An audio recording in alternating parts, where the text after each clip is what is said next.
All right, here are the notes for rational functions dealing with the asymptotes. So a rational function is a function being written as this form. So you have a fraction, that's what rational means, where g of x can't be 0 because you're not allowed to divide by 0. So asymptotes are lines that a curve approaches but does not reach. So if you graph a rational function, sometimes you'll get shapes that look kind of like this. So like a horizontal asymptote would be this imaginary horizontal line that the graph approaches, and there's a vertical one here as well. Now, it could have more than one. Usually there's only one horizontal.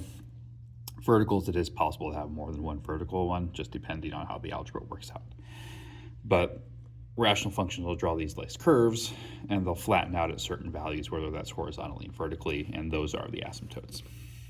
So for vertical asymptotes, they occur where g of x is equal to 0. So that's why we have this restriction up here. So if g of x becomes 0, we have an asymptote. So we have an asymptote because that value for x is not allowed, so the graph can't be there because you're not allowed to divide by 0. To find that, we factor the denominator, or factor both numerator and denominator, simplify and solve for the values of x that make the denominator equal to 0. Horizontal asymptotes are a little bit easier. They just have these three rules. So it depends on the degree, which is referring to the exponent. If the numerator has a greater degree than the denominator, doesn't exist. So that'd be like x cubed over x squared. So the exponent on top is larger. Now it's just the lead terms. So it does not matter what the other terms are, whether you're just looking at just the first term. So if they're the same degree, so that would be like x to the fourth over x to the fourth, you'd have whatever the coefficient values are. And if f of x has a lesser degree, so that would be like x squared over x to the fourth. This would be y equals 0.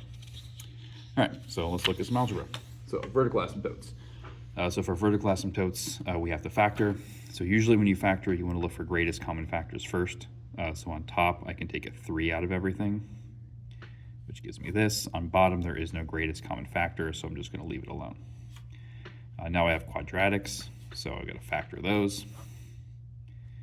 Usually quadratics will factor as 2 sets of parentheses. So numbers that multiply to -10 and add to +9 would be +10 and -1.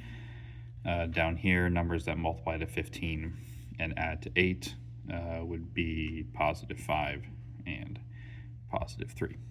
So then we check to make sure nothing cancels, nothing does.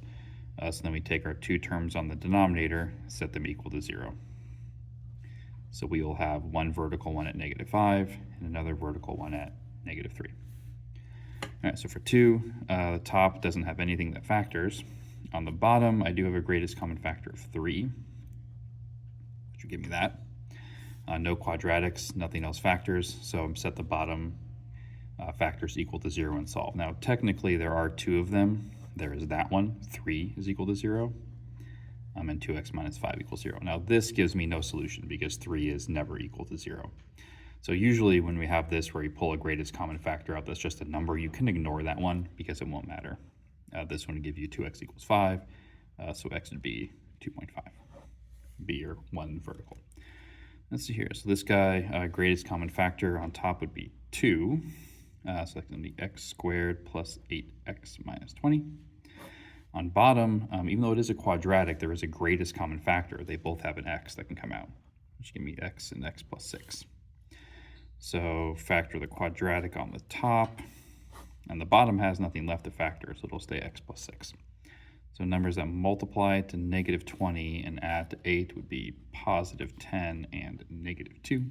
Nobody cancels. So 2 factors on the bottom separately equal to 0. So that one's done. This would be -6. Okay, so for 4, let's see. On top, we'll do it in steps. No greatest common factor on top, so we're not going to do anything with that. On bottom, I can take the 3 out, which gives me this. So now on top, I have the quadratic. So 2 numbers that multiply to 7 and add would be x minus 7 and x minus 1. In this case, the x minus 7's cancel. So now when I take the bottom, all I have left on the bottom is the 3 equals 0, which has no solution.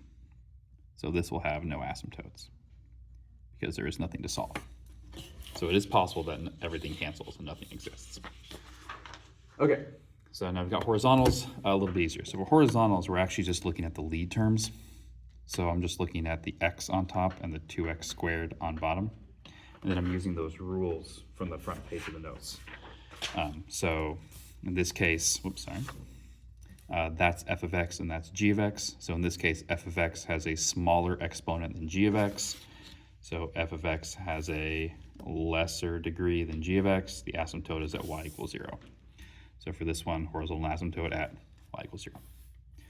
So for this guy, I'm looking at just the lead terms because that tells me what the degree is. So I have this, 3x squared over 2x.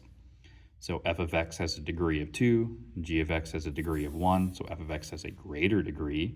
F of x has a greater degree than g of x, no asymptote. So this one would be none.